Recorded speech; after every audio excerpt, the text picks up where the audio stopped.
Good morning, friends. Welcome out to the garden. It's a overcast, cool morning.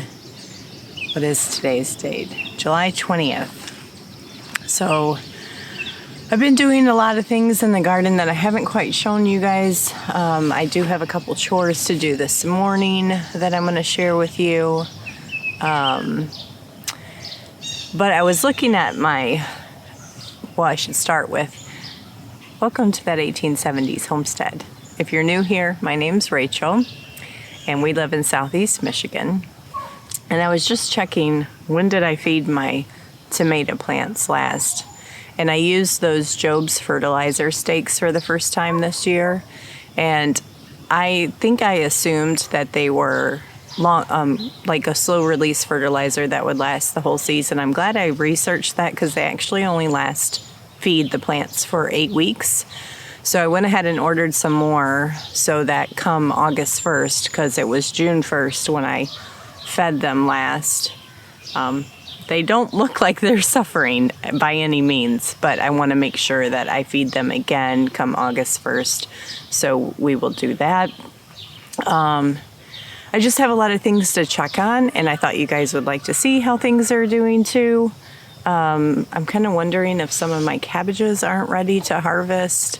And those Brussels sprouts have completely taken over some of the greenhouse space. So I think my cabbages are going to suffer because they're leaning on them. Anyway, lots of little things. Yeah. How's your garden going? I hope it's going good. It's starting to become that jungle madness in here in some spaces where you got to kind of broad step over things. So we'll get going through here, show you guys how things are going and where my head is in the gardening game right now. So one of the most recent things that I did was we have had just a crazy wet summer. It's very unusual for us. We usually have a really wet May, June, and then a super dry July, August, and maybe some thunderstorms that you have to worry about. But we've had really just constant rain and a lot of rain. So my tomatoes are so intensely planted. They're planted every 18 inches.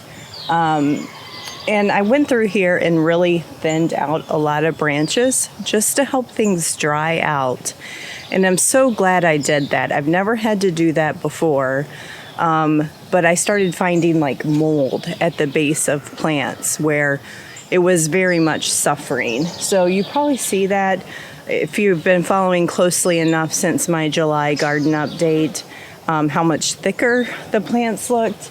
And I've really thinned things out, really exposed the fruit and let enough airflow through here so that I don't have encouraged disease and things like that. So if you're suffering from the rain like we are, that's something that you might consider. Aren't some of these tomatoes looking so good? It's just so big. Think that's a Kellogg's?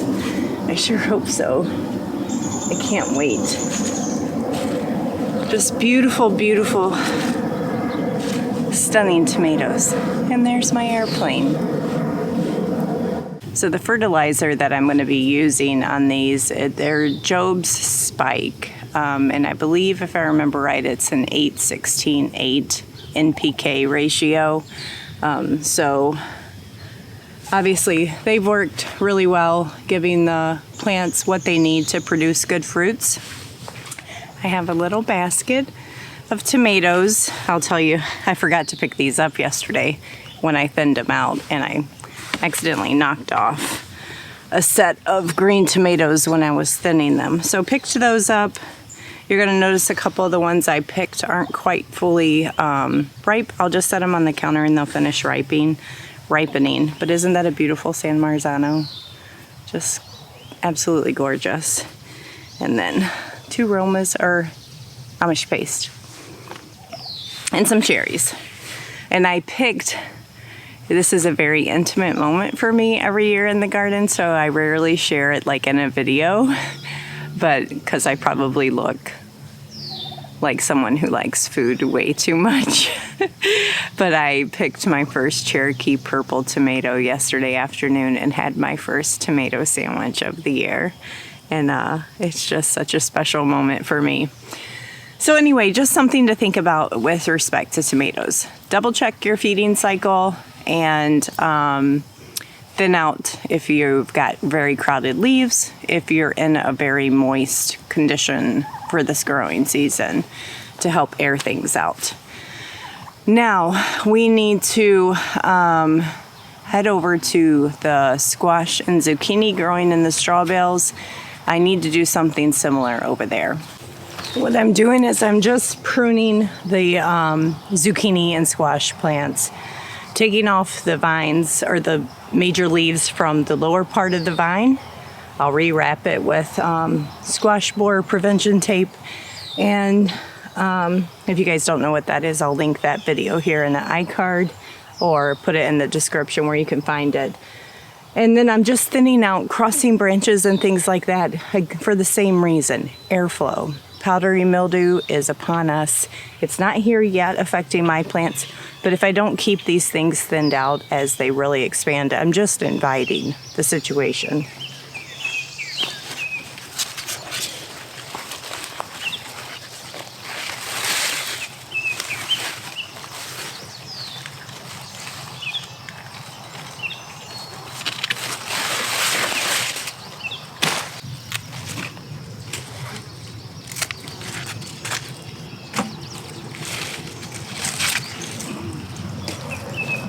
Okay, so that will allow me to get in there and wrap those vines better this afternoon. I don't have time this morning, but I'll get out here and wrap these vines better.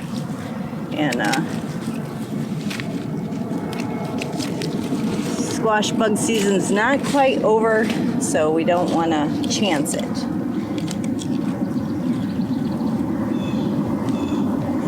Alrighty, now I still need to finish this one behind you guys. Anyway, as you can see, this is going to create a lot more airflow. Move the patty pan squash out. And probably thin him a little bit more. He's got a little pup growing here. A pup is like a start of another plant. You can let those go. Oh, it's all baby squash bugs. Or you can kill them off. Not kill them off, I mean prune them off.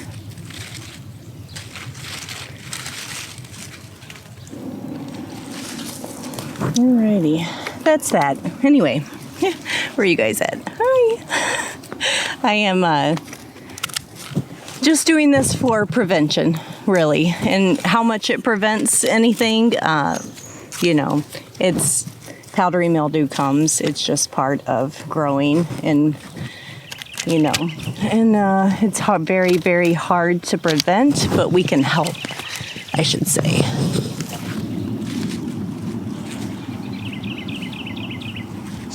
Oh, my cucumbers will have more light. These are all beautiful cucumbers. I've harvested a lot off of them already.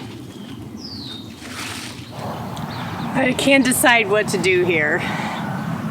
Maybe this is where I'll ask for help. So this is my first time growing geet squash. This is one plant, this entire thing, one plant. And it looks like I have two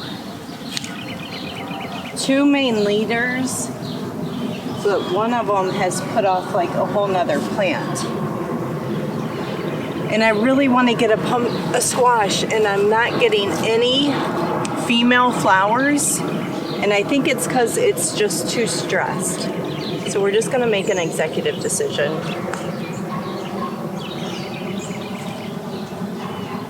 And I think I'm just going to keep the main stalk. Oh, such a hard decision though. Okay, well, let me start with this. Trimming it to 1. This one looks like it might have already had a tiny, yeah, this one was getting got with a squash vine borer, that second plant. So good choice. See that little tunnel? And on the surface though, it just looks like that. And as soon as I saw that, I'm like, that looks like it might be the beginnings of squash vine borer damage. And when I pulled it open, sure enough, there's a little tunnel in there. Let me see if I can find the little maggot thing. That's what they look like. Yeah, he's in there. Might have accidentally just crushed him. Let's see.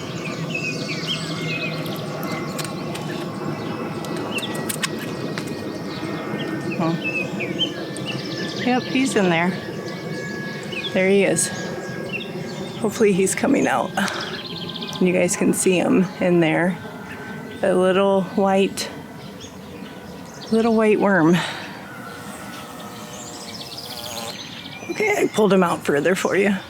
See him? That is a squash vine borer, and you would never see that, right? Just looking on the outside if you didn't know what to look for. It just looks like white scratching on the surface, and then eventually they eat the plant so much from the inside out, it opens up.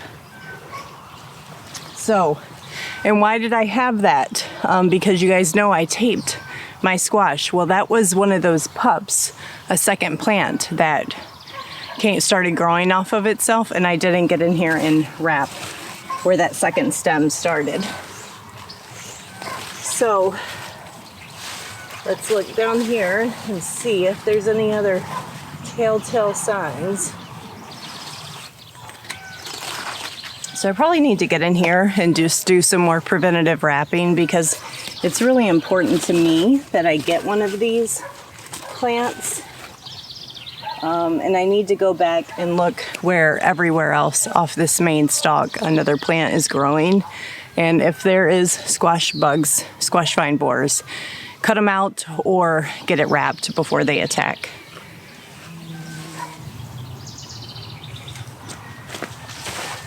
Okay, so I know that looks drastic. It really does. But there are two main plants. One was split again up the middle, and it looked like it had the beginnings of squash vine borer damage on it. So I took that out. Unfortunately, it was the only one that had my baby fruit on it, but there's no saving that. I know some people think that there is, but I've never found any saving grace once they get in the vines. So that is what I'm doing this time of year in the gardening season, especially after super wet. Thinning things out, keeping them pruned so that I can get fruit off of the best of my crop. So just out in the garden this morning doing some chores before work. So I gotta go to work now, so I'll see you guys later.